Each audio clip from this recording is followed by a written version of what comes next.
Welcome to the Quick Stop F1 podcast. My name is Nyasha and you could have been anywhere in the world, but you're here with me. I appreciate that. I'm on my own today. Just me. I hope you guys, I know you lot don't really want that. I can see it in your eyes. I can hear the groans of disappointment. No, Tandy, where's Tandy? Tandy's not here today. Okay, but I'm here. And I'm asking you, if you're listening, leave us a review. Leave us a little 5-star thing on Spotify. I'm going to read out some of the reviews we've got because they're lovely. Beep Meacham says, best F1 podcast around. If you're looking for quality F1 content, look no further. Nyasha and Tandy offer insightful takes on everything from driver performance to track layout. Whether you're new to F1 or a seasoned fan, each episode is sure to leave you wanting more. What? Round of applause for Mike. That is incredible. That's a lovely review. Who else we got here? Nilly. Nyash and Tandy know what a fun podcast is about. I always look forward to new episodes. Huh? Have some of that. So look, if you're about, it really helps us. We are pretty much clear of the 4-figure mark now on podcasts, and obviously clear of 4 figures on YouTube. And it's just incredible to think all you guys around the world are listening to us. So thank you. Today's episode is, I get to tell you, we've got some fucking sponsors now. Big up us, yeah? Hey, sponsorship! What are you mean? So, today's episode is sponsored by Fanatics. Fanatics are the official partner for the F1 merch store. So whether you support Mercedes, Red Bull, Ferrari, all of them, man, you can get everything on the Fanatics store, from shirts, jumpers. I saw some mugs on there as well. Crazy. I might get myself a Mercedes mug. Anyway, use the link in the description below and, get your stuff if you need it. And if you do that, then that helps us. So we're all helping each other. You get some sick merch. We get some sick, little affiliate thing. Everybody eats. That's all we want around here. So make sure you go and check Fanatics, the official F1 store partner. And thank you for sponsoring this show. Much appreciated. So let's get into the show then. And joining me today on today's show is Sean Kelly. Now, Sean Kelly is the virtual stat man on Twitter, and his job is to essentially provide broadcasters with stats, and he does this live during the race. So you may hear certain times Crofty, basically he's Crofty's ghostwriter when it comes to stats, yeah? So just think of it like Crofty doesn't always write his own bars because he's got someone as cool as Sean Kelly to essentially feed in this information in real time sometimes. So the stats that he comes up with are Sean. He does all of this for broadcasters before show and pre-show. So we had a cool chat about that. We had a cool chat about F1 in America. And we had a cool chat about why he was on the show, because we basically quote tweeted him, calling him out. And to be fair to him, he came on the show, he explained, and I think it was a cool conversation. And I think it's cool that he came on the show. He didn't have to come on the show. I think it's cool that he was able to just be as honest as possible. I was able to be quite honest. He was able to be quite honest, and I think it was a good conversation. I'd love to know what you guys think.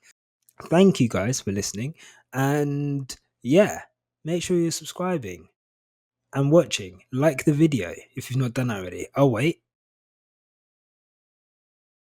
Okay. Here's Sean. Right. Today's guest has been working in F1 since 2004. Is that correct? 2004? 2003. 2003! He said 2003! All the stats that you see, or some of the stats that you see that are on broadcast, this guy's probably had a hand in creating them, of distributing them.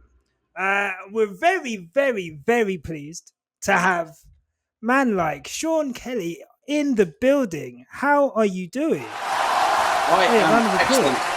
Oh, thank you very much. Yes, thank you, everybody. Glad to see everybody stuck around for me to finally get here. Actually, do it. Yeah, no, thank you. Look, thank you. Look, thank you so much for coming on. Really appreciate it. And quite funny how we've ended up in this conversation. I think we'll get into that later. But really cool for you to kind of reach out to us. Obviously, we're still a small platform, but I think people are really going to appreciate because you have a really cool job, first and foremost. And as someone who I've been watching Formula One for a while now, like since the 90s, but um, a big part of the Formula One coverage is the stats. It's, we work in a sport which is very heavily, I'd say statitized. That's not even a word, but, but Numbers driven, data like, driven.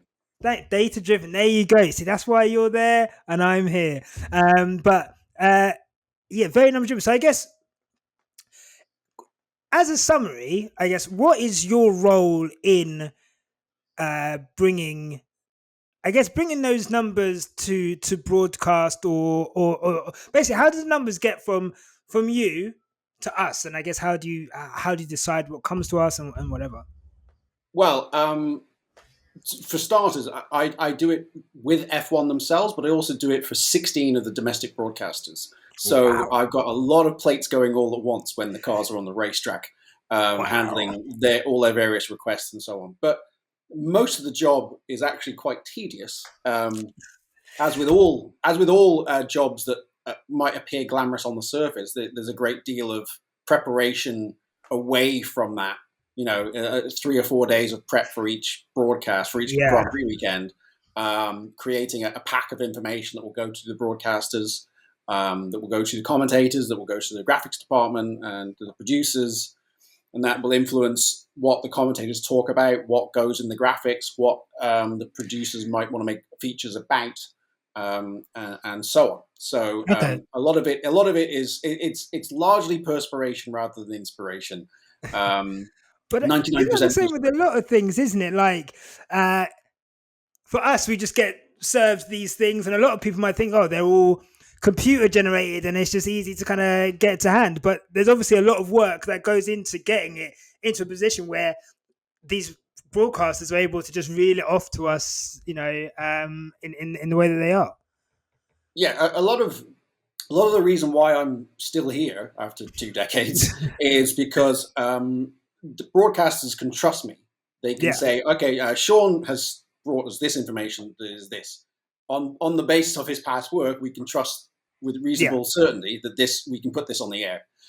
So a good deal of it is still as data driven as it is, and as computer driven as it is. There's still a great deal to be said for being able to trust the person who you're working with. In terms of, as I said, well, Sean's given us this. Throw it out there, and those of you who would watch a Formula One race on Sky Sports, familiar with Crofty and his obsession with stats, which I greatly appreciate because it means he gets to use a lot of my material.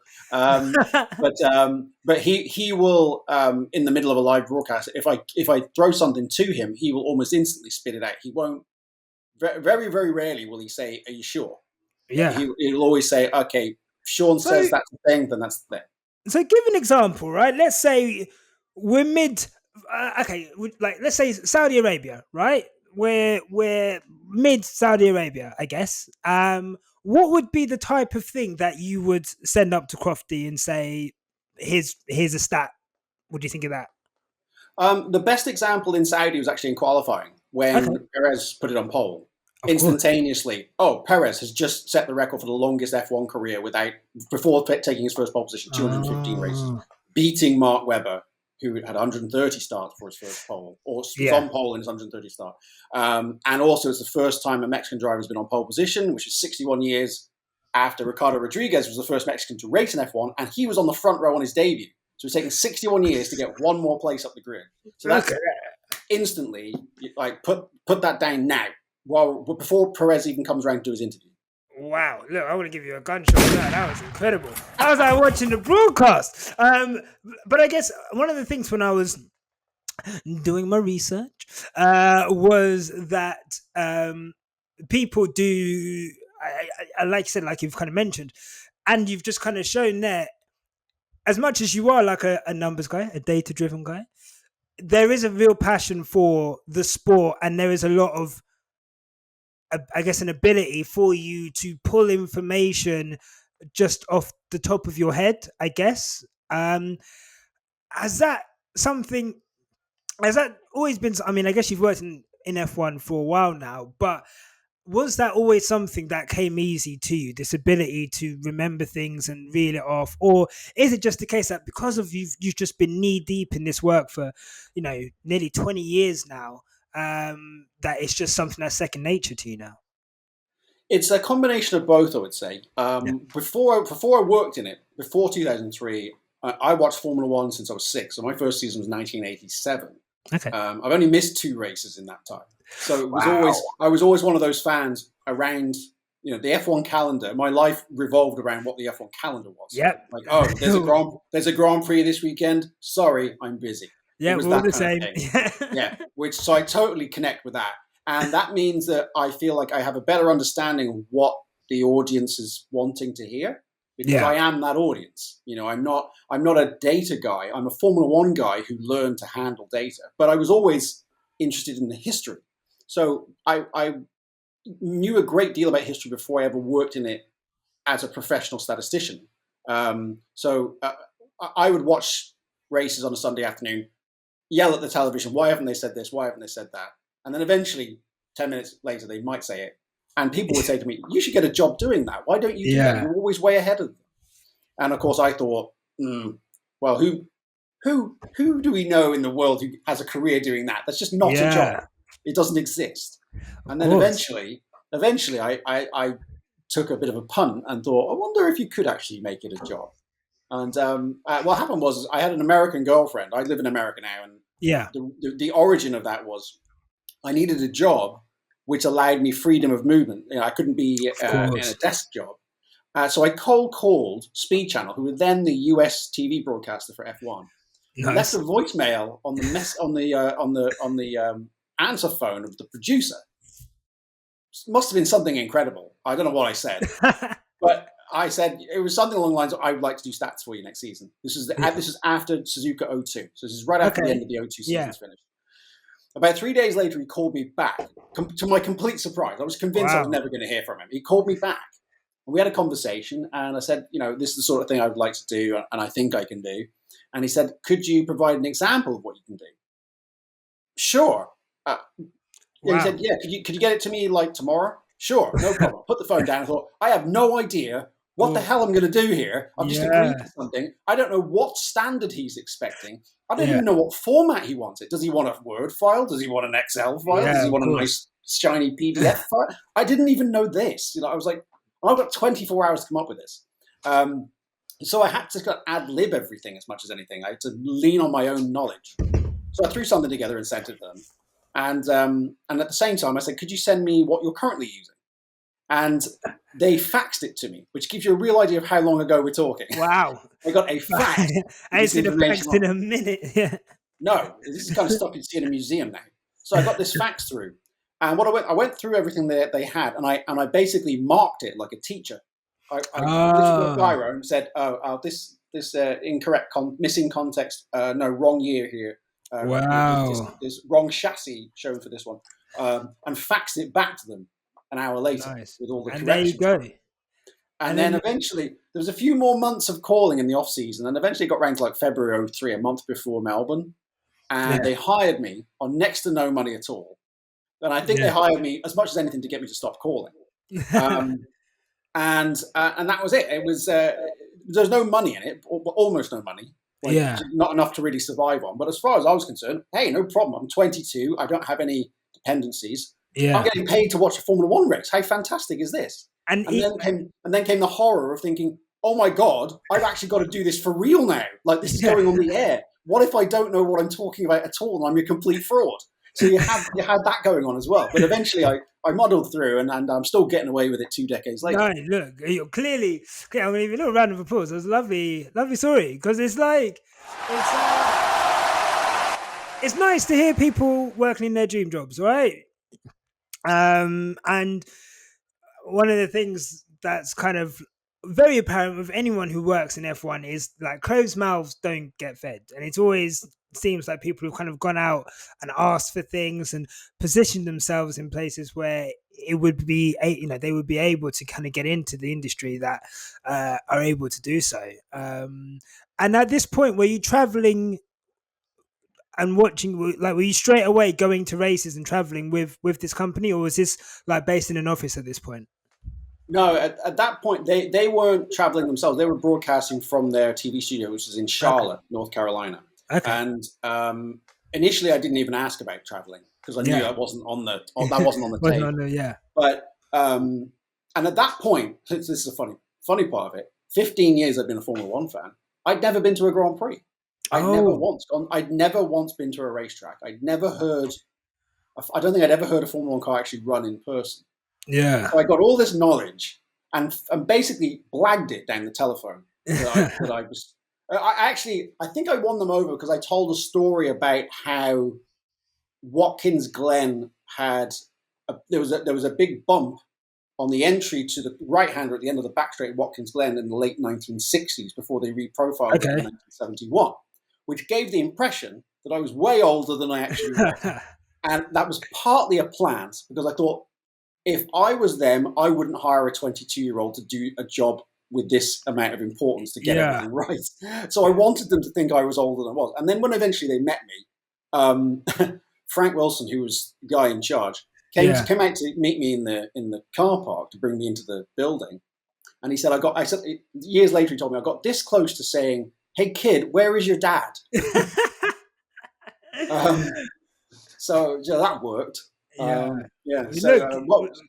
you got to blag it. You got to blag it. Yeah, exactly. And also, I think the analogy you gave, a closed mouth doesn't get fed. Yeah, that's a perfect analogy because I had to not knock on doors so much as kick them down. Yeah, and force people to pay attention, which I think probably annoyed a lot of people and gave me a reputation which I felt was slightly unfair as being a bit of a nag. But also at the same time, none of the people I worked with when I started are still in F1, and I still am. Yeah. So there's something to be said for that approach. Look, there's definitely something we can definitely attest to in terms of, you've got to make yourself heard, and you've got to, you've got to put yourself out there as much as possible. And some people aren't going to take to that, and some people are going to feel, that you're out of place or that you're maybe doing something above your station. But, at the end of the day, you've got to look after yourself and chase your own dreams, right? And to that extent, by the way, I want to say that I haven't completely jumped the shark. I part of the reason I'm on this podcast because I like to support independent young journalism and not giving. I want to be encouraging because I've been in that position of being on the up. Trying to really break through. And I know it's closer than you think. It's always like that. And I don't like to. I never turn anybody down. Because I'm sorry. I'm far too important. I'm hanging out with Martin Brundle. I couldn't possibly. Look, you're a better man than me. Once we make it, you're right. I'm off. Right. No one's getting at me. I'm hanging out with Martin Brundle, bro. That's the way. I've changed my name to Shameless Mercenary. Yes. Yeah. Essentially. But look, now you do travel. So what? Let's say what does a race weekend look like for you? Because I know. Well, I guess we could touch on this there, but obviously you were just in Jeddah, Saudi Arabia, and I know that you were in Bahrain as well. So, what does a race weekend look like when you're at the circuit? I guess, how do you work? And look, we're living in a post-COVID world, right? Everyone's working from home who doesn't work in F1 race to race, right? So, I guess. What is it about being at a circuit? Is it something about being there that kind of helps you to do your job, or is it something that you could do at home? Or well, good question, valid question, and probably we should touch on the other half of my job that we haven't discussed, which is in latter years. I've now started hosting for Paddock Club guests and F1 Experiences guests at the racetrack. Because you probably noticed that once I get on a roll, there's no stopping me. So I'm pretty good. I'm pretty good once they hand me the mic. Say, Sean, say something interesting. Okay. Yeah. So in recent times, there's been dovetailing of the stats job with the presenting job. For years, I actually did production for Speed Channel and NBC. So I'd be in a TV studio in the US for most of the year. And then occasionally let us out for good behavior. Most notably at the Monaco Grand Prix. That was always the highlight of the year on the NBC schedule because we actually did production from site in Monte Carlo. Nice. So it was like, imagine, if you will, a week-long holiday with your work friends in Monte Carlo. That's what it was. It was the best thing that you're like, I can't believe they're paying us to do this. This is ridiculous. I can imagine. And eventually they didn't pay us to do it anymore because they moved the production remotely back to Stamford, Connecticut, and we weren't going to Monaco anymore. Yeah. Technology had caught up. There's budget cuts, right? Yeah. But after NBC went away and Sky Sports coverage became the pass through to ESPN, there's no production in the US anymore. That then left me a free agent effectively. I think, well, I've got all this time, but I'm not doing production. Why don't I go and host stuff at the track? I mean, I'm used to hosting events anyway. I was going to be on the air in 2018 at NBC had they kept the rights, but then they threw the rights away. They said, we're not doing it because F1 TV wanted to launch their streaming service and we're not competing with that. So I got so close and it was like, oh, God, you're kidding me. And then I got the job doing everything with F1 Experiences and Paddock Club and everything. And then COVID came along and then they got wiped out again. Yeah, of course. But the thing that kept me going is what you said, working from home. My job was always remote. It was always, I can do this from anywhere in the world. As long as I can see where the cars are on the racetrack and I can see what the order is, I can do this job. And that meant that when F1 started up again at Austria in 2020, everybody came back and said, Sean, we still need you. Okay, nice. And that was, as you can well imagine, a considerable sigh of relief. Yeah, of course. Because, I am not from... I'm not from blue blood, and I don't have infinite funds to deal with a year-long shutdown. So that was a considerable relief. And then once finally we started to have fans back at the track, they started to say, "Look, we might need you to come back." Yeah. And now I've been at the last. I mean, starting from Austin, I did Austin, and I did Jeddah last year, Abu Dhabi. Nice. That great race in Abu Dhabi, which everybody enjoyed, and there was no controversy. We are not talking about Abu Dhabi. We're not talking about that. We're not talking about it. Everybody went home happy. Then Bahrain and Jeddah this year. I'm skipping Melbourne this week, and I'm skipping Imola, and then I'll be doing Miami, Spain, and Monaco. Okay. And, back to it. So it is. Sorry, I didn't really answer your question. What's a weekend look like? Sorry. Yeah. I never got to it. I was just wittering on it. That's okay. I'll tell you what a weekend looks like to me. If I'm at the racetrack, it is a balancing act between basically when the cars are on the track, I'm TV stat guy, stat man. When the cars are in the garage, I become stat man, the host. Okay. So it wanders between those two things. Friday is a fairly easy day for TV stats because most of the stuff is written and packaged in advance of our broadcast. I don't have to offer anything live. When the cars are on the track and qualifying in the race, I'm operating a service called Virtual Statman, which is where my Twitter and Instagram handles come from. And that's the broadcasters all log in. And basically, they're met with what is a glorified chat window. And then I just throw stuff up in that chat window, which is everything they need to know at that moment, such as the Sergio Perez blurb that I gave you earlier. You throw that up instantaneously. Just like an instant messaging chat, I guess, then. Basically, but nice. They can all communicate with me silently. Yeah. And so if German TV have a certain query, I can answer it for them without anybody else needing to know what it is. But I can also send it simultaneously. I can also send it to everybody because we're all doing the same race and we're all looking at the same TV pictures. So invariably, if one network has a request, usually every network needs the answer to that request. Okay, cool. Even if they haven't thought of it, it's an answer. It'd be good to have some way relevant. Yeah. So you might, if you watch the broadcast, if you were to watch like the Austrian TV broadcasts of that same qualifying session, you would have heard those same Perez stats at around about the same time you would have heard in the Sky in the Sky broadcast. But we're ultimately all watching the same race, and again, it comes down to that reputational thing. Like, well, we want Sean here. He's kind of our guy. He's the guy we trust to Yeah. give us this stuff. So you just mentioned there. Well, I think I actually mentioned it, but you actually. There's one thing I just wanted to ask you. I guess with like you said, there was a shutdown, and then there was no fans, and then fans are coming back now. Are you noticing a different energy with fans now F1 is back? Or are you noticing a different demographic to the one that was maybe pre-COVID? Or is it, I guess, is it the same? I guess, because obviously they are, it's a paddock club, right? So I guess maybe it's like a smaller kind of, but I guess you're in and around the circuit. So um, do you notice anything, I guess, on the ground, or is it, or is it just been exaggerated and it's all online? But actually, at the race, the demographic is all still the same, kind of as it was before. No, there's definitely a change. Yeah, I have noticed that the average age has dropped appreciably. really. I used to think for many years I would see the F1 demographic getting grayer. I think, well, Yeah, it's nice that we have all these people here, but it's the same people, and yeah, these people are not going to be here 50 years from now. Who's the next generation of F1 fans? And that was a constant problem, especially when Bernie Ecclestone would say, "I'm not after the young kids; they've got no money. I want the yeah. 70-year-old who can afford a Rolex." Which, as a promoter, if you're just looking at the bottom line, I can kind of understand, but Mm. it's not very forward-looking in terms of, well, what are we going to do 25 years from now?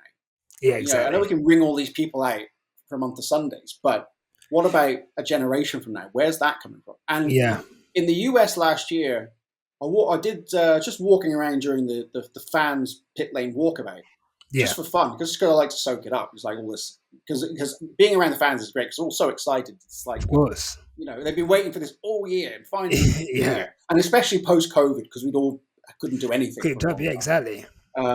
And it was noticeable to me. I was like, wow, there's a lot of young people here. Like, I'm not. It would always be that I was the youngest guy in the room. It always felt like, and now there's people here half my age. There's little kids here, and Yeah, they're wearing Verstappen hats and Lewis hats and Gasly hats and McLaren jackets, and like it's not like we haven't all come here to see Ferrari. We haven't all come here. We're not all here to see Hamilton. yeah, We're here because we support a range of the grid. yeah, So that is a paradigm shift from where we were even three years ago. I would say it's changed that rapidly. yeah. It Nice. was there was the green shoots of change in 2019, but Yeah. by the time we came back post COVID, it was like, wow, okay, this is a whole new ball game. We've got little kids here and young families, and wow, this is like a new audience. Yeah. And I guess that can be attributed to a big part of that, I guess, is Drive to Survive. Um, and the effect that had, I think, there was a season before COVID, right? And then, but then it did come out basically during lockdown. And I think, There was two seasons before yeah, the pandemic started. Yeah, yeah. 2018, 2019. 2018, 2019, exactly. And then, yeah, and then the 2020 season. I guess you're in America. Um, America is obviously the target market for F1 right now. I guess in terms of the races that we're seeing, Miami coming up later this year. Obviously, Las Vegas has just been announced. The growth of the sport in terms of viewership and obviously attendance at COTA last year was like a record attendance, I believe. Yeah, Um, 400,000 apparently. I think yeah. that record attendance stuff, take that with a pinch of salt. I mean, we used to have Oh yeah. races at Nordschleife, which was 14 miles long. So you could get 400,000 people around the first mile of that track. So, Yeah. but even if it isn't a record, it was still it was jammed. I've Yeah. never seen it. I've never seen anything like it at COTA. So, as someone who's lived, I know you're from the UK, but you're living in America and have done for a while. What's it like, I guess, seeing that shift? Because it feels as if, from the outside looking in, it feels as if F1 is becoming a sport that people follow in its own right. In obviously it's not at the heights of NFL or basketball, baseball, whatever, but it really does feel like it's a sport that is gaining a lot of credibility in the US and a lot of fans in the US, which it probably just I don't think it's seen before. Would that be correct? Correct. At Yeah. least in my lifetime, in not in my lifetime necessarily, but in the amount of time I have spent in the US, and I've been Yeah. coming here regularly since the start of the year 2000, Okay. so 22 years. It's completely different. In I what way? moved here I moved here full time in '07, Yeah. and I worked in the sport before that. So when people, if I met people, they say, "What do you do?" I work in Formula One. What's that? They would say. Okay. Is that racing? Yes. Is that NASCAR? No. Is that what Danica Patrick races in? No. Ah. Okay. And then sometimes they might say, "Oh, that's Monaco Grand Prix, right?" Yes. Very good. Yeah, I used to Yeah. watch Yeah. that in the '70s. Or they'd say, "That's that the one with Ferrari in it?" Yes. Okay. Yeah. Okay. That's usually about as far advanced as the conversation would go. Yeah. And I knew that there wasn't much. It wasn't much I could add because they just didn't know anything about the subject, unless, of course, I was at a motoring convention or some event. In which case, everybody who was a Formula One fan was a hardcore fan. They knew every single driver, every single team, every single racetrack. They could tell you everything that's happened for the last 10 years, because being a Formula One fan in the US was a heavy lift. Yeah. And if you were an F1 fan, you knew the whole thing. There was no armchair fan, no casual fan. You were either a Yeah. massive fan or you knew nothing There's at all. like no in between, basically. No in between. And that meant that you had this great specialist audience here, but no other audience. And a specialist audience doesn't sustain a sport in terms of its maxing the revenue. It's the casual audience you've got to pull in. And that's where we were. That's where we've seen a change. We've now got, there's obviously more big fans, thanks to Drive to Survive. But we've also got this, we're starting to get this middle ground of, I watch most races, or I watch a lot of the races, or I watch some of the races, Yeah. Where that didn't exist before. Nice. And I can tell when I meet people now and I say I work in Formula One, finally, and my ego yells hallelujah, they go, "Oh, wow, that's cool. Oh my God, you work in Formula One?" Like, wow, I've only been doing this 20 years and finally somebody's finally they're recognizing the greatness. But look, sometimes it takes a while, brother. I didn't ask, I guess Lewis is really popular. Let me put it in a different way.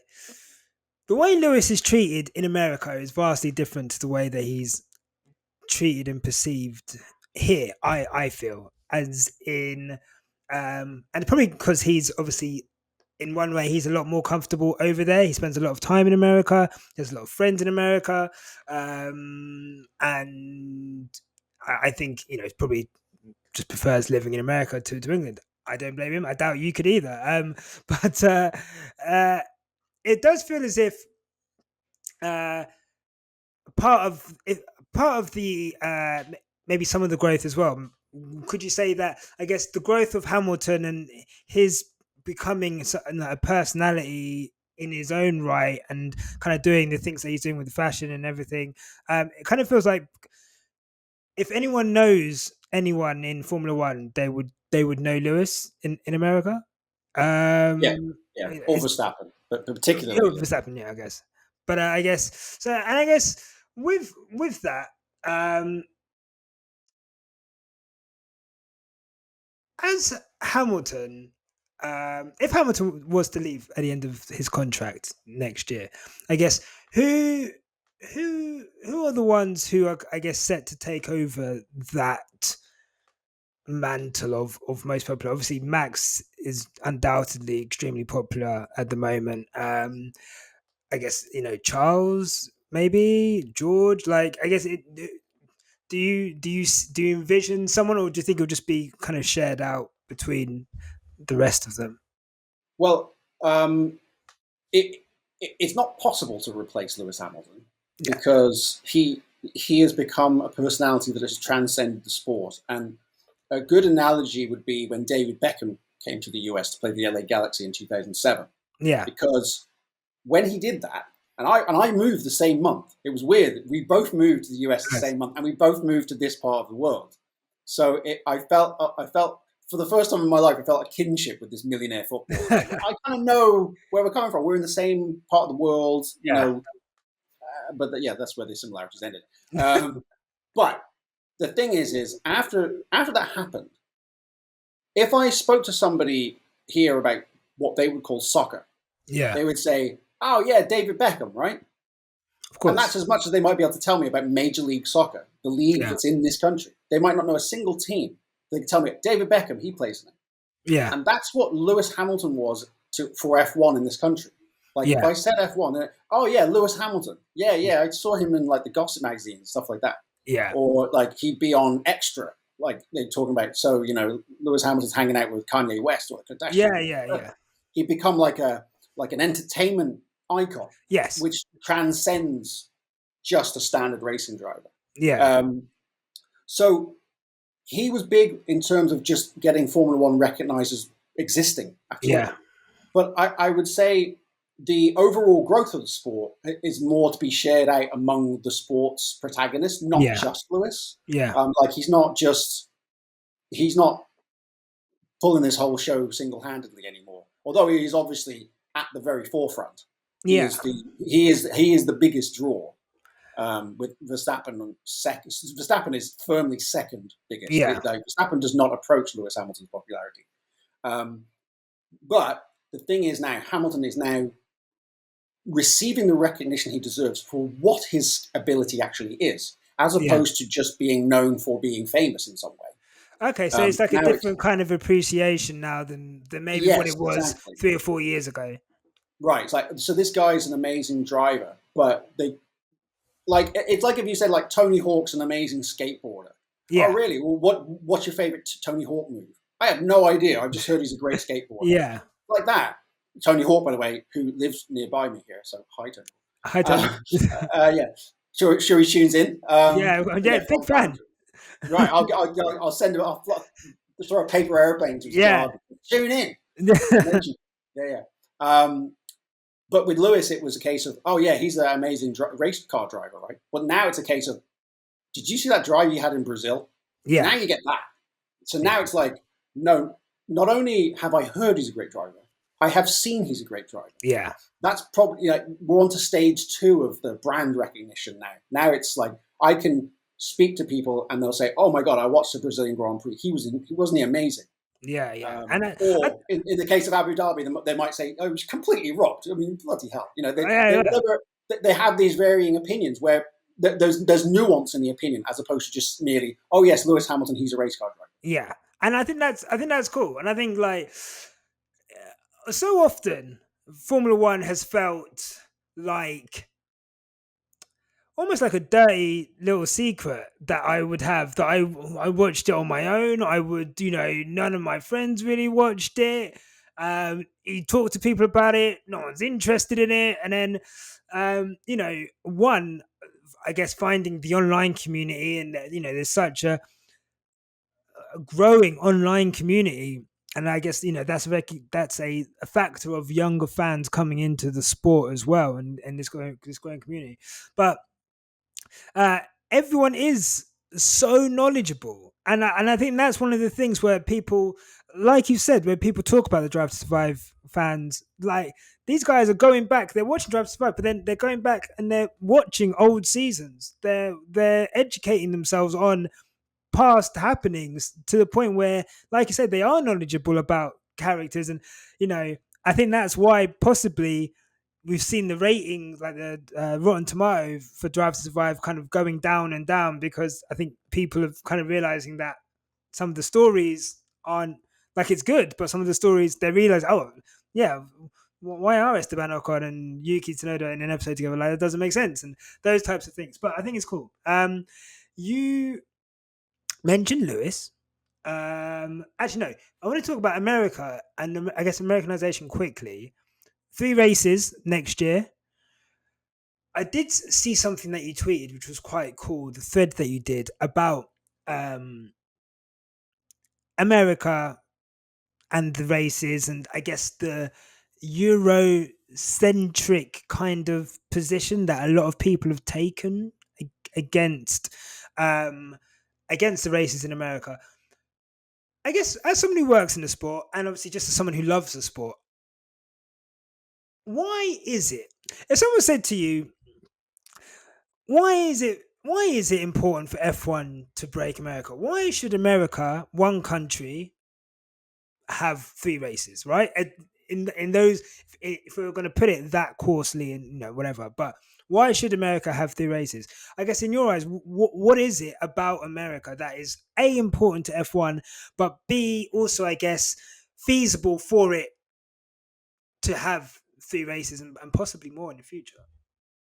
Well, I've said ad infinitum that any sports league, any entertainment figure, singers, bands, actors, actresses, what have you, they always want to break America.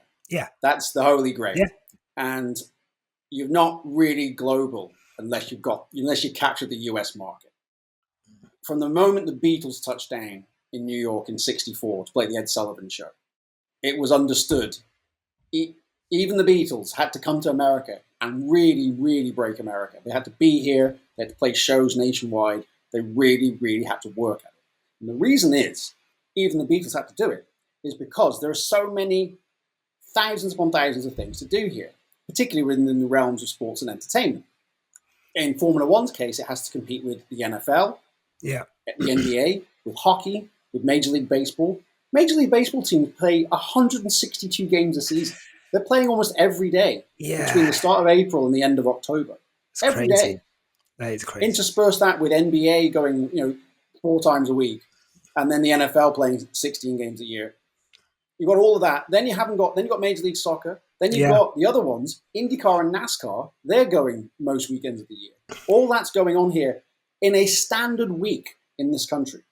And Formula One did not understand why America wasn't interested in Formula One. There was no race in the US for almost the entire duration of the 1990s. And then again, between 2007 and 2012. So it was always presented to Europeans as Americans don't get Formula One. Well, what it actually was Formula One didn't get America. Yeah. They didn't get that. No, you've got to make a concerted effort. And the irony is the person who's in Formula One who understood the importance of the US market and actually made an effort to capture it was Lewis Hamilton. Yeah. Because he's now the guy who's on the front page, he's on the cover of GQ and all that. Yeah. He made an effort in the US because he wanted that recognition. And now he's hanging out on, he's on the Ellen show and whatever. He's big time. Yeah. So he understood it. Yeah. And then when Liberty Media came along, who are Americans, clearly they understood it. They didn't need it spelled out to them. They could see the dollar signs and thinking, what are we doing? Why are we not pushing the US market? We need to get this.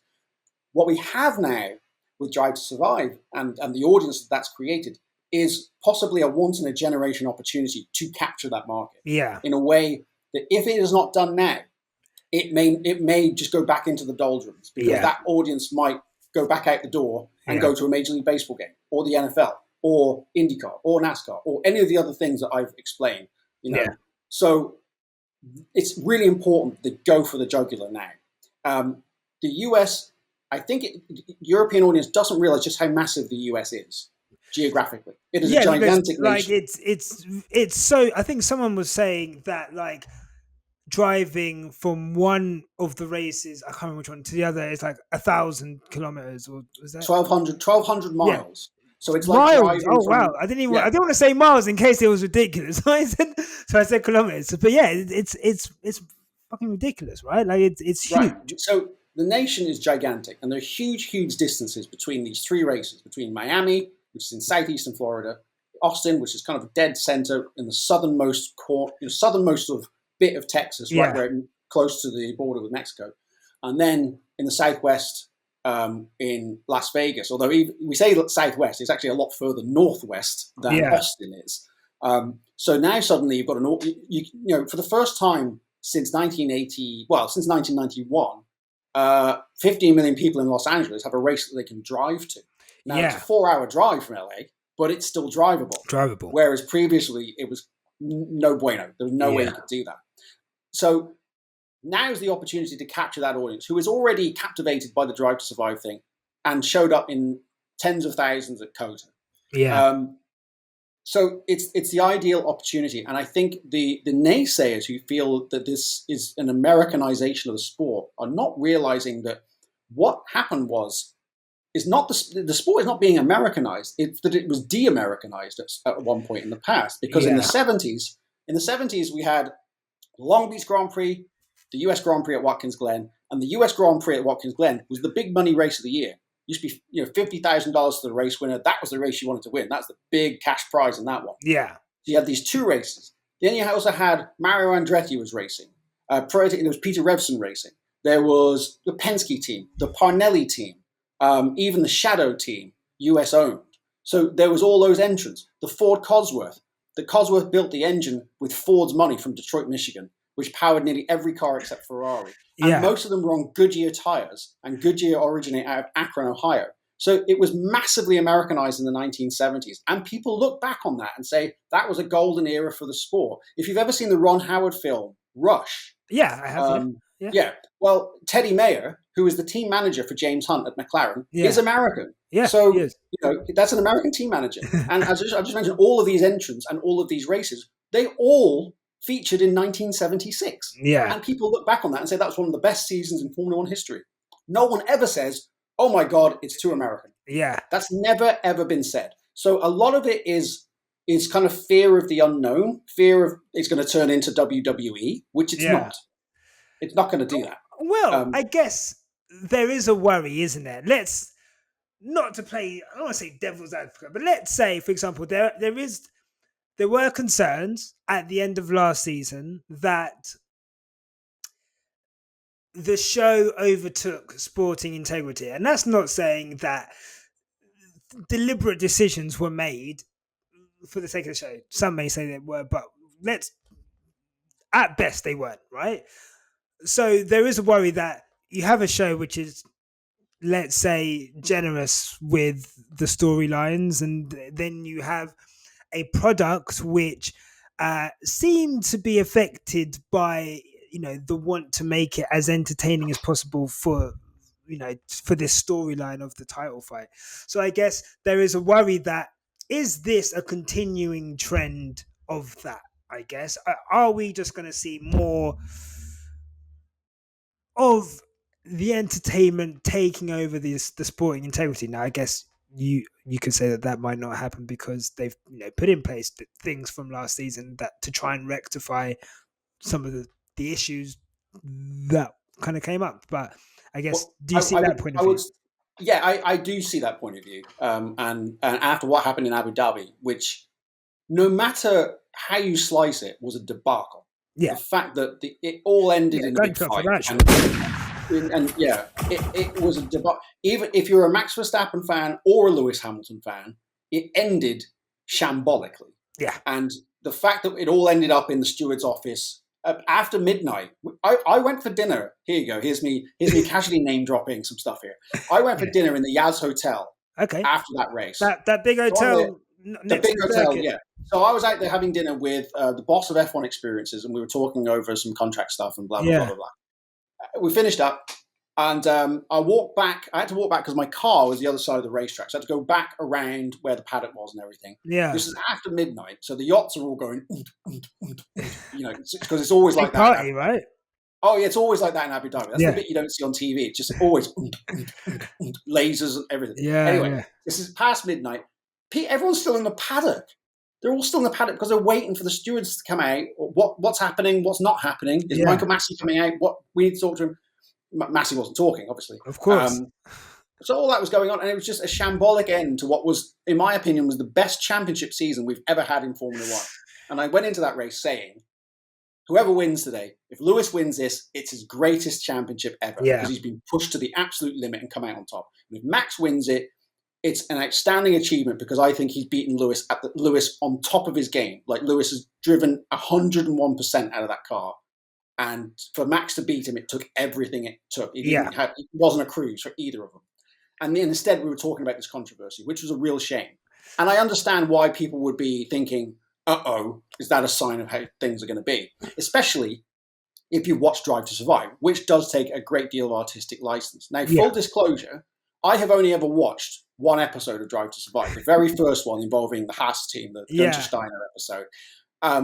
And I don't need to watch any more episodes of Drive to Survive because I realize it's not a show for me. For you. It's not a show that's made for people who watch every race for the last 35 years. It's made to attract people who have no interest in Formula One, who think, this is a lot more interesting of a sport than I thought it was. I always say it's had that effect with the massive increase in viewership. So it's achieved that purpose. But if I had binge watched Drive to Survive and then watched what happened in Abu Dhabi, I would be led to think this is turning into wrestling. This is like you're creating things that shouldn't be here. Yeah. When in actual fact, I haven't binge watched Drive to Survive. I've just been watching what's happening on the racetrack. Yeah. And by and large, I'd be thinking, yeah, that's how it normally goes. Except the Abu Dhabi incident aside, which I still think there's more to that story. We haven't heard the whole thing. I think we need to wait for memoirs to be written 25 years from now. And get the whole story. Look, Sean, I'm telling you now, okay? I know you just said a lot of stuff went normal, but there's a lot of things that were just very strange. Brazil, I guess I would kind of put Brazil on the stewarding decision table. But look, we're not going to talk about that. Let's move on. You see, you're getting me antsy. I like the passion. That means you care. That means people are invested in this. We want that. We are. And that's why it's not nice when it's, and I think that's the thing. You have a large, and I guess we can get on to last season and a couple of things. There's a lot of distrust, I guess, with a lot of fans, especially Lewis fans, right? There's a lot of distrust with the sport because of last season, right? And no matter, the process of the report and, what they've done, I don't think that has been totally mended yet. But it would be remiss of me to have you here, and thank you for coming on, without, I guess, going back to why you are here in the first place and how we came to talk to each other. So, for listeners, I was being a loudmouth on Twitter, and of the day that our favourite photographer, Jamie Price, mentioned, I don't even know how it even came up, but was talking about sometimes it's difficult to take pictures of Lewis because he puts his hand in front of his face sometimes, and he makes it difficult for him, for photographers to take photos of Lewis, right? And which wasn't a popular post. And then Sean, you replied, I guess, intonating that, Lewis, long story short, Lewis should be grateful for photographers who are there. And, if they were to stop taking pictures of him, is relevancy the right word? I don't want to put words in your, because I can't remember the actual. Probably should have got the actual tweet up. But essentially, I feel like I probably should have done as well. Yeah, but essentially, it was if you had a story about someone who used to go to nightclubs and paparazzi would take pictures of them, and then if they were to stop taking pictures of them, they warned him. They're like, if you were to stop taking pictures of you, or they stopped taking pictures of him, and then they reduced that person's relevancy. Obviously, applying it to Lewis, there was some backlash to that. I was not too impressed with that take, as I guess for me, and I guess a lot of others, it felt as if Lewis, we always see the pictures of Lewis coming into the paddock, and we see, we've seen him Drive to Survive. He's trying to have a conversation outside on the bench. He can't because it's too loud. And there's a scene where a photographer literally the cameraman falls over trying to, follow Lewis around the paddock. And he just feels as if, as he is the person that he is, there seemed to be a lack of allowing Lewis to assert boundaries in the paddock, and that essentially he should just accept it as fair game. And I guess we're very protective of stuff like that because it can bring kind of emotions of when sometimes especially like the black fans, we're unable to assert boundaries, and we're kind of told to do things which make us uncomfortable, I guess, and that brought back memories of that. Now, I quoted you a madness, and you said no, that's not what it is. And I'd love to come on your podcast to talk about it. Normally, when someone does that, who's a lot bigger, they're taking the piss and they're like, "Oh, come on your little blog podcast to talk about it." But fair play to you, I DM'd you, and I was like, "If you're not taking the piss, then would you like I to would come on?" not take the piss out of you like that. That would be inappropriate. I got to remember, like I said at the start, Yeah. I started from the bottom as well and came through the ranks. So I've been at every level in this F1 carousel. So I know, like any young independent podcasters, I'm all for supporting them. So yeah, Cool. no, I would never be so flippant as to say that. That's I appreciate. Really, I hate people who are like that. So who think they're too high and mighty to oh, well, who are you, sort of thing. That's So I guess I'll offer you your rebuttal. I know we had a quick chat about it off air. So I guess from the F1 paddock point of view, right? Why is it that Lewis shouldn't put his hand over his face? Like if he's saying that he doesn't want his picture taken, and he's given you paddock shots, and he's given you you see him walking around, he's always followed by 10, 15 camera people at least. So why is it bad that Lewis puts his hand over his face? Well, before I answer that part, I want to add some caveats to this, which is, firstly, Lewis might have just been having a bad day, in which case, if it's a one-off, okay, fine. Yeah. My response was not actually necessarily critical of Lewis. It was just referring to an incident that involved Andrew Ridgely from Wham, who in the 80s basically made his celebrity out of being filmed coming out of nightclubs with a load of birds on his arm.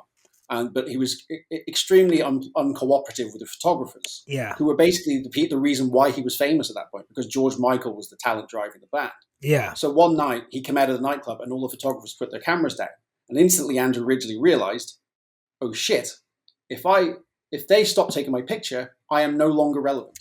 So that was the actual the point I was making in the response. Further to that, I've seen drivers be uncooperative with photographers in the past. Michael Schumacher, I've seen get into arguments with photographers, not arguments, but just stern words in the paddock. And the thing is if you're right, if the lens is right in your face, like right up against your nose, I get it. That's kind of like, get out of my personal space, dude. This is just not like, there's a limit. But if it's a reasonable distance away, we're all in the paddock. There are accredited photographers taking pictures of us all in the paddock. I can get my picture taken just as readily as Lewis could get his picture taken. There might not be as much demand for those, but nonetheless, it is accepted that my picture and indeed my likeness may appear on television. That's the quid pro quo that we have of being in the sport. And I understand if it's just a one-off thing, it's like, just give him a break. You might be having a bad day. What's the worst that can happen? If it becomes a prolonged thing, then it becomes a case of, dude, where are we here? This is the thing that has made you a global icon. Just be a little bit more cooperative with these photographers. They're not sticking telephoto lenses into the balcony of your house. They're not filming you out to lunch on your day off. It's just, we're here for the purpose of working. So if you're a little bit more cooperative with them, it will just make everything a little bit better. Added to which, you are right in saying that if they stop taking his picture now, it wouldn't make a great deal of difference, because somebody else will anyway. Yeah. And he's so famous that he is practically bigger than the sport. Yeah. So he will still retain relevance. But you got to think about what got him there in the first place. And that was coming up through the ranks when he was a nobody. It was people in the Formula One paddock taking pictures of him and showing interest in him, which elevated his star to the point where he could transcend the sport. So that's the bit where I'm getting at, where I say, look, don't act like you're too big for your boots now. It'd be a bit like me being disparaging about your podcast because I was in Formula One now. Yeah. Like, I don't need to be on your podcast anymore. I don't need you people. But that's the thing. And the thing is, it may be that Lewis didn't have that in mind, and he might have just been having a crap day and just come back tomorrow, lads. I'm just not feeling it. Yeah. Which is completely fine, no problem. But I don't want him to be the victim of another witch hunt, basically, which he is prime for that because he is the man of the sport. He's and particularly coming from Great Britain, where British tabloid media, particularly English tabloid media, are so good at building people up, at knocking them down again. And he's been in the ringer several times. I remember when he was a rookie in 2007, he was absolutely, initially they were building him up. This guy's unbelievable. He's basically he's to F1. He is what Tiger Woods was to golf. He's going to completely turn this sport on its head. And then, of course, he didn't win the championship. And now suddenly he's useless. What can you say? Yeah, typical. So he knows he's had that, and I totally appreciate that. But I'm just wary that he doesn't come across as being sullen or aloof or anything like that, because a lot of people do perceive him as that, and he can be, but he can also be incredibly kind. And I think he's been very brave with a lot of the stuff that he's done, like standing on the podium with the slogans on his T-shirt and things like that. And I think he's. I'm looking out for him. I just don't want him to get a bad reputation for that stuff. I guess look, you're closer to it than a lot of us are, right? So I understand, I guess, where you're coming from. I guess all I would say is that,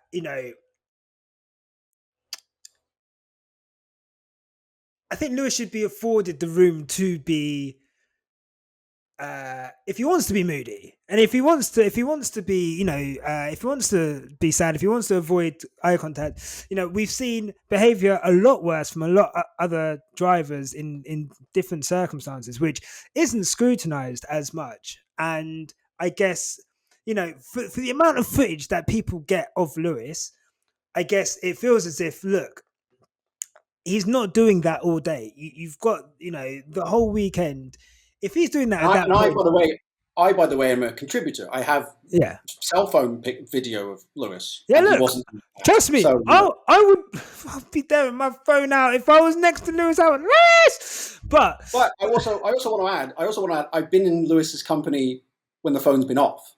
I've sat in the same room as him while he's just been messing around on his laptop, and I felt it's not cool to take a picture of him right now. It's like personal space. And I think, I think, of course, no one is perfect. And of course, there's probably times where maybe he could be a bit more open. But obviously, sorry, just closing my door. Sorry. But obviously, I just feel like, I think maybe the photographers, I think instead of I think coming online and blasting him for that felt a little bit, I just felt a bit unnecessary. But that's his job. And he wants, he lives and breathes by the shots he gets to send off to his clients. So I guess, that's that. But that was off the back of, and I guess we've spoken about Americanization of Formula One. One of the things that occurred at the circuit of the Americas, Texas Grand Prix, one of the more, probably one of the most talked about non-car related incidents of the year was Martin's grid walk. I think it might have been the first one since. Was it the first one? I think it might have been the first one since COVID had ended, right? So it's a big deal. We're all looking forward to it. I have always said, growing up watching Formula One, I actually think I watched the first one. So, I've grown up literally my whole F1 life watching this grid walk. I love it. There's an incident with Meg the Stallion, who looking back on it now, I think, she's on the grid. It's her first time there. She probably doesn't know who the fuck Martin Brundle is. Respectfully, she, I don't think she did. and he's there. I don't think Martin knew I who don't she know, was, to be like, honest. we've got Martin on that, and he's like, Megan the Stallion, the freestyle rapper. Can you give us a rap? And she's like, I'm not going to give you a rap today. And then, Wouldn't it have been fantastic if she turned back to him and said, "Now you talk us around a lap of the Circuit of the Americas, Martin." yeah, do you know what I mean? Like, well, how much are you paying for these raps, Martin? So there's that, and then obviously, her bodyguard then steps in, and there's a bit of nastiness there, and and Martin's famous, bodyguard's like, you can't do that, and Martin's like, yes, I can because I did, or something along those lines, which is Martin at his best. But there was commentary about that, and one of the comments that you made, which we also disagreed with, sorry, was that you said something along the lines of, when these people are in our, not these people, so when there's people in our house, they kind of need to respect it, and if they don't, then they can find another sport, essentially.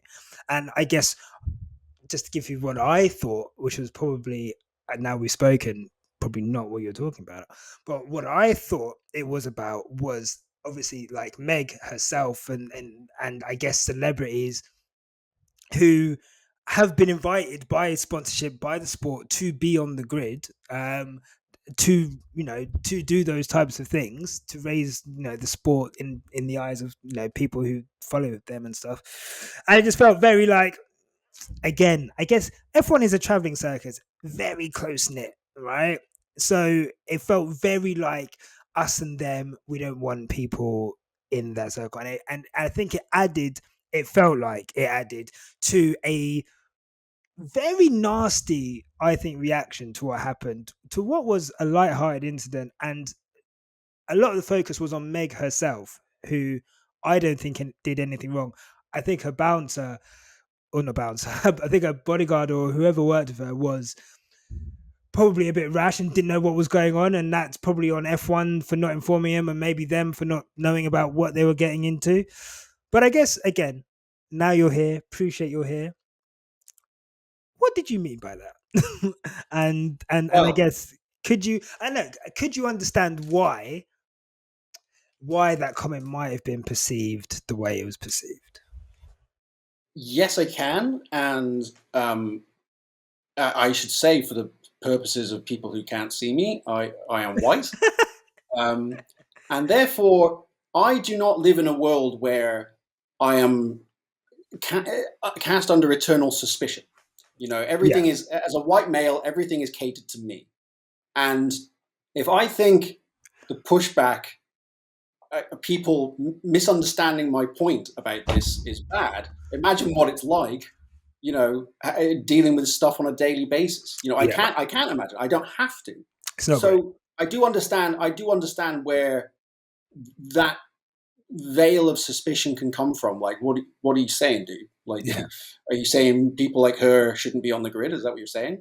Which wasn't what I was saying. Of course, in fact, I wasn't even talking about her. I was yeah, actually saying she seemed perfectly pleasant.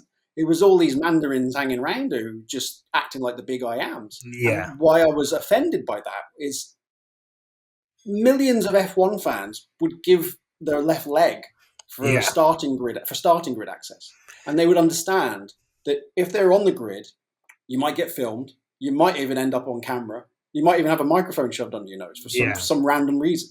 It's just part of the game. So when they come basically bulldozing stuff out the way so Megan the Stallion can walk down the grid, that's the bit I objected to. Like, oh no, dude. You yeah, don't come in here and tell us how we do our business. You do it the way we do it. And I understand that she wasn't really to do with that. She yeah, was there, as you said, she was there on a sponsored thing. And I actually think she seemed perfectly pleasant to me. A bit almost bemused by the situation. yeah, And if she could have thought of something, I'm sure she probably would have rapped something. But it was just like in the moment, she didn't think of yeah, anything. I don't think she would have said, "I'm sorry." She wouldn't have said, "Talk to my agent." She would have just said, "Oh, well, that's an odd question. No one's asked me that one before." yeah, It was all very, from her perspective, it was all perfectly fine. It was just I didn't appreciate the way that the handlers were basically bulldozing members of my sport out of the way in our event. Yeah. That's the thing that rubbed me the wrong way. And I felt offended on behalf of all the people who, and me included, who have spent their entire lives never being on the starting grid. Like, why are these people allowed on the grid? And then they start pushing Brundle around and pushing people out the way as though they are in some way important. We don't care about these people. We might care about Megan Thee Stallion because she has done something to warrant the attention. Yeah. But I don't care about who these people are, and they suddenly think that they're so important they can push people around. That's what actually offended me. Yeah, and look, I guess, they should know, not to do that. And hopefully there's better communication with F1 and and whoever they kind of allow on the grid as to what they will be getting themselves into. And I guess just quickly before that, what I would say is, I guess, it was just a funny question, I guess, to ask. Like I say, to ask someone to start rapping on the grid, it just honestly, that question reflected that Martin didn't know who she was, and she didn't know who Martin was. Yeah, and it was just. I'm sure what it was having worked in television most of my adult life. Yeah, I can assure you, it went something along the lines of our the pit producer at Sky would have keyed Martin's headset and said, "Megan Thee Stallion's coming your way," and he would have gone, "That's fantastic. I don't know who she is. The one in the red dress. The one, that's her. Go her. Go. So he would have gone to her, and he probably was and who is she? She's a rapper. She's a really famous rapper. So that's all that would have been in his head. And he's on a live mic in a live situation. Exactly. So what do you want me to ask her? Can you give us a rap? And that's how we would have arrived at that situation where you've got a person who is not familiar with her discography. Okay, she's a rapper and she's wearing the dress. Okay, I'll go over and think of something to ask her. What was he going to like? So, what do you think of Austin Airport? It was a bit cramped, wasn't it? He wasn't going to say that. It was just the first thing it was just the first thing that came into his head in the middle of a live situation. And I can assure you, when you're live, it's quite pressured. It's thinking of something to say when you're like, I don't know who this person is. It's one thing if he's talking to Jackie Stewart, but quite another if you're talking to somebody like, I know nothing about this person at all. It could be the greatest person on earth, and I don't know anything about them. So Martin was kind of exposed in that situation. And I do have some sympathy when he asked a relatively banal question, but there'd be people in the world I could meet. I could meet some very, very famous Instagram influencer or something like that. I'd be like, I have no idea who you are, dude. Yeah. So have you checked your Instagram page today? Yeah. Or ask him some stupid question like that, because I couldn't think of anything else to ask him. Yeah. Well, look, luckily that's all in the past now. And I do appreciate you coming on. I know you're a man very busy, so I really appreciate it. I'll give you another round of applause. Thank you so much for coming on the show. And by the way, speaking of Lewis Hamilton, I want to offer this nugget of hope after what has been a testing start to the 2022 World Championship. Shoot. And that is, I haven't had the chance to say this to guests yet, but I really want to. I said, if Lewis wins the championship back, it's like Muhammad Ali winning the Rumble in the Jungle against George Foreman. There you go. There you go. Now it's like, if he'd won the championship last year, it would have been one thing. Like if that safety car hadn't happened, it would have been like, oh well, Lewis wins again. Great championship, probably his best, but now now he's almost the underdog. Now it's like, okay, can he win it back from being the underdog? And if he does, then his place in the sporting elite is confirmed, because it's like, oh, he did that at age 37. He won the title back. Yeah. What an incredible story it would be. It would be one of the great stories in Formula One history, to win the title back at that age after what happened would be, that's the analogy I pull. It's Muhammad Ali winning the title back against George Foreman. Personally, I would prefer he would not have to win it back, but you're right. if it does happen, it is going to be a madness, especially after these first two races. So look, fingers crossed. But Sean, thank you so much for your time. Really appreciate that, bro. And have a lovely time watching your Australian Grand Prix this weekend. Yeah, it's going to be good to be back in Australia, where COVID began. Yeah, this is the beginning of the end. Crazy, right? Everyone just bowling around, no masks. It's crazy to think that environment happened. Yeah, and I'd skipped that race. I thought I won't do Australia this year because I'm going to so many others. Yeah. No one's going to any races, Sean. No. So, what did you guys think? I thought that was a cool conversation, man. I thought that was pretty cool. Nice guy, nice convo. Now look, you've come to the end of the podcast. So, if you've made it all this way, thank you so much. Look, make sure you're giving a like on the video, subscribe to the channel, 5-star reviews, all of them things there. Please. But big up yourselves, guys. Every single week, you lot show out for us and you support us. I'm so grateful to have you guys as listeners. I hope you enjoyed that interview. We will now be going to weekly podcasts. You'll never want for Quick Stop F1 again. So in between races, even when there's no F1, we will be podding. So you know, every Tuesday there will be a new podcast wherever you listen to podcasts, and obviously on YouTube as well. So thank you very much for listening, for watching, wherever you're watching. Subscribe, like, review. Done. Have a wonderful evening. We need some kind of outro. I actually thought of something the other day, but I can't remember now. So I'm just going to go, bye, bye.